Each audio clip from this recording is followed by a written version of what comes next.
Hi guys, thanks for watching. Today's going to be a Q&A video where I answer all your questions. Thank you all for the questions you submitted. I'm going to answer them the best that I can. Freya just jumped in my lap. Totally lost my train of thought. I'm also adding in a few questions that I get just in general, kind of over and over again in my comments section. So here we go. Digital Bamboo asks, what's your favorite retro pre-N64 and modern post-Wii game? So I can't choose an N64 or Wii game. Interesting. Okay, well that makes it a little easier since Ocarina is one of them and that was N64 era. I guess favorite retro, I would say Chrono Trigger, and modern, I'm actually still catching up on a lot of games in this era. Oh, I don't know which one I would say is my favorite, but I really love Fire Emblem Awakening. It's just such a good game.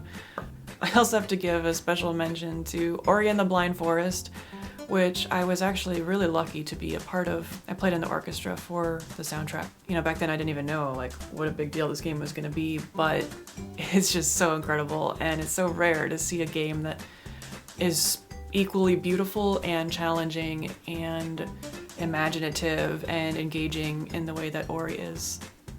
So maybe those two I would call my favorite modern games. Off the top of my head right now, this is kind of putting me on the spot. I should have thought about this more. Is there a song or piece of music in particular that inspired you to learn the violin? You know, I honestly have no idea.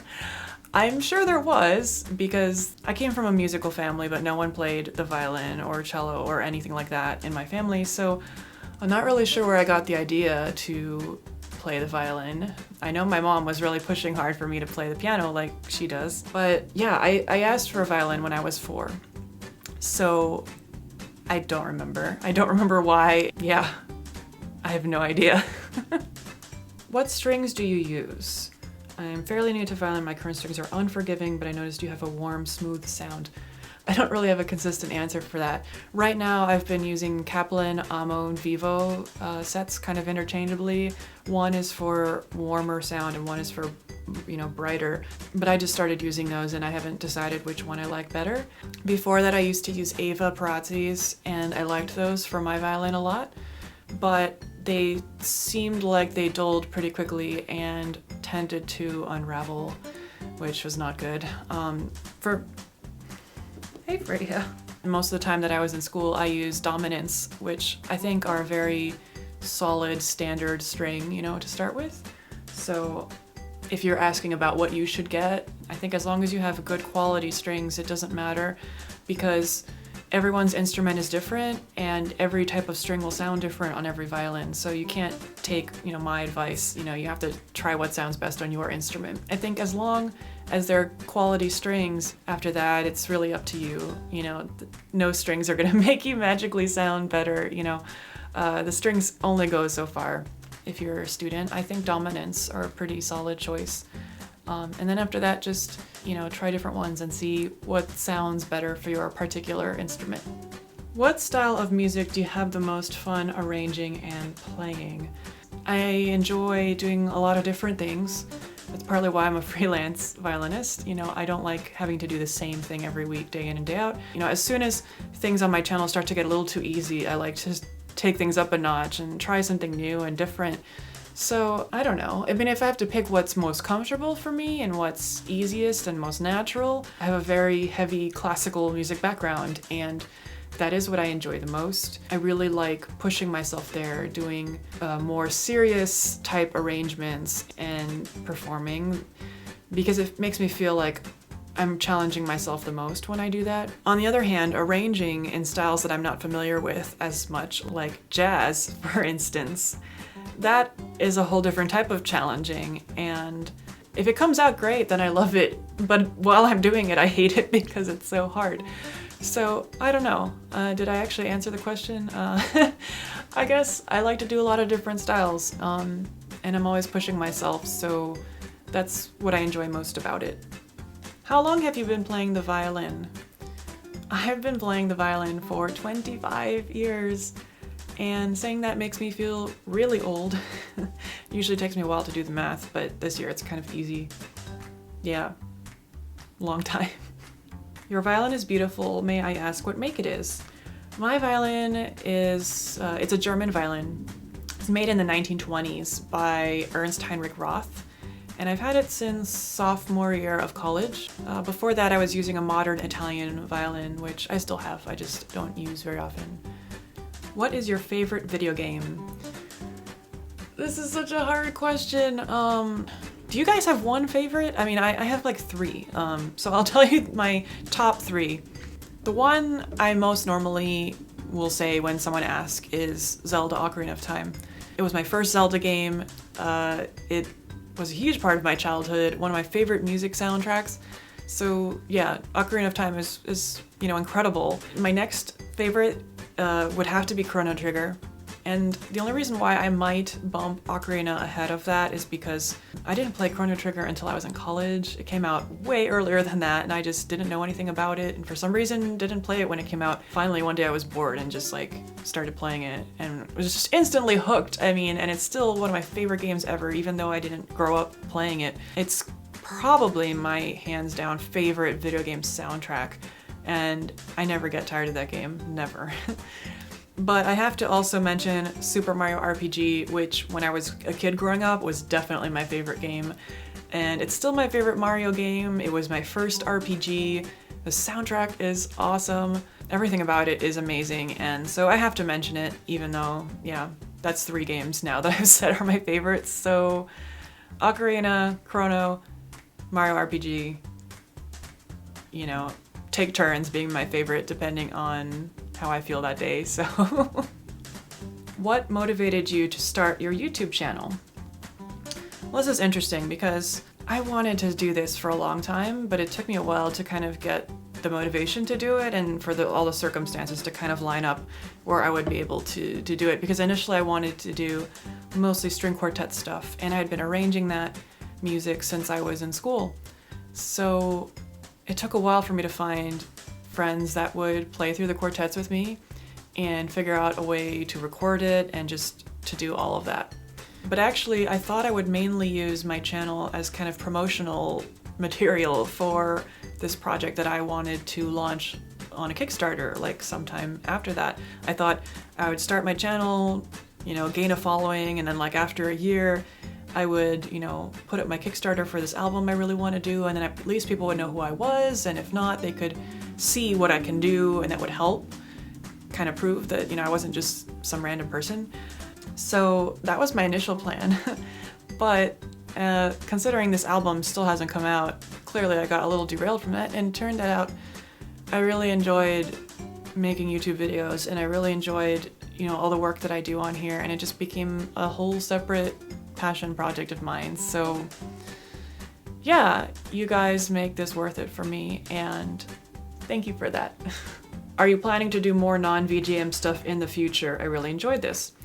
Yes, I'm so glad you enjoyed the tango video, and a lot of people did, because I was really nervous putting it up since it's so different. I had done like the Sailor Moon track before and something from Princess Kaguya, but that's still anime, so kind of closer related. But yeah, I have a lot of plans to do more non-VGM in the future. Video game music is always going to be the main staple of this channel. That is not going to change, because that's the thing I'm most passionate about. But I do have a lot of ideas of things I want to do. I think this is going to be a really big year for that, for me to try out new things and see where it goes. If you have any requests or suggestions for things I should do that are not, VGM, I would love to hear it. I'd love to hear from you guys and what you think. Insane in the Rain Music asks, your violin sounds fantastic, how do you mic it? This question was asked on the tango video. And for that, I just used my Shure KSM32 condenser mic. I put it about an arm's length. So if my violin is here, I put it like this so that it's pointed at the violin. That's been the best sounding position that I have found so far. I am always experimenting though, so if you ask about any other video, you're gonna get a different answer. And actually, I just bought 2 new mics this week, so I'm probably not gonna be using that mic anymore. and who knows what I'm gonna be doing by next video, so. But a lot of people ask what mics I use, what equipment. I recently went through all of my videos, including all the way back to my first video, and if you check in the description of each video, I've included what equipment and gear I used to make each video, with links where you can get it if you want it. So if you're curious and you want to know for a specific video what I used, you can see there. I hope that this is helpful because so many people ask, and right at this point I'm starting to get a lot more expensive gear, but I don't want anyone to feel like you have to have expensive gear to start out on YouTube. If you see what I used for my first channel, I mean, I used GarageBand and an iPhone and an H2 Zoom, and that was it. And I didn't know what I was doing, and that's how I got started. In the equipment descriptions I put with the links, if something is missing there, like what type mic or something, it could be because I don't really recommend it, or it could be because I don't remember actually. It was kind of hard to think all the way back to some of these videos. So yeah, if you want to know what equipment I use for any video, you can go back through all my old videos and check it out, and yeah, I hope that's helpful for you. So in the future, I do think maybe I'll do kind of like a studio room walkthrough with all the stuff I use and what I recommend. Would you like to see something like that? Let me know. You play piano in some of your vids. Did you just teach yourself how to play? Yes and no. I have kind of a weird history with piano lessons. Basically, my mom is a piano teacher, but I was too stubborn to learn from her. So she sent me to another piano teacher where I had lessons for about a year when I was young. I think I was maybe 11 or 12, I don't know. So I had like a year of piano lessons, but I didn't really like this teacher very much. She wasn't great. So I quit after that, and I just kind of did it on my own for a long time. So in that sense, I was mostly self-taught, but of course my mom was always hovering around, and I did absorb a lot just from her being there, and I had kind of a guided self-taught approach, I guess. But when I got to music school, I ended up able to test out of 3 out of 4 of the piano proficiency classes you have to take. So I just took piano level 4. After that class was over, the teacher recommended that I take piano lessons, through the school. It was like a 1-credit elective class. So I thought that was a great idea because it's basically free piano lessons, and it, went towards my requirements. So I did that for a few semesters, I think. And that was really great. I studied with one of the piano TAs at the school. He saw that I had a lot of potential and that I was serious about it, so he really pushed me hard, and I really got a huge foundation of my piano playing from those few semesters of lessons that I took. I actually don't even remember how long I did it. I don't think it was very long because I was also practicing violin 5 or 6 hours a day, once I started music school. And then to have to do like an hour of piano on top of that, my arms were just dying by the end of the day, and it was so hard to keep up. I think eventually I had to stop, with the piano lessons, but that did help, for a long time. And then I stopped playing piano for many years because I had no reason to use it. Playing piano for my videos here was actually part of my goals to get better at the piano, because I thought, oh, wouldn't it be great if I could do some videos just playing piano with myself? But I wasn't good enough to do that, so I started practicing again. And so I've gotten much better at piano from having to do videos with myself. So that was kind of a long answer. So yes, 80% self-taught, maybe 20% lessons, off and on through my life, basically. It would be awesome to hear how you landed a job as a session musician. So if you didn't see my 10 Things About Me video, I mentioned that my main day job is playing as a studio recording musician, primarily for TV, film, and video game soundtracks. So it wasn't like I had to audition for this job and then I won the job and then now I have like a steady job. That's not at all how it works.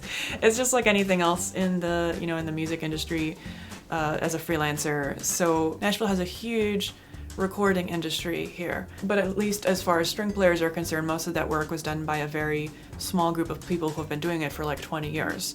And the chances of me breaking into that were very slim. And so when I moved here, I didn't have a lot of hopes to do that.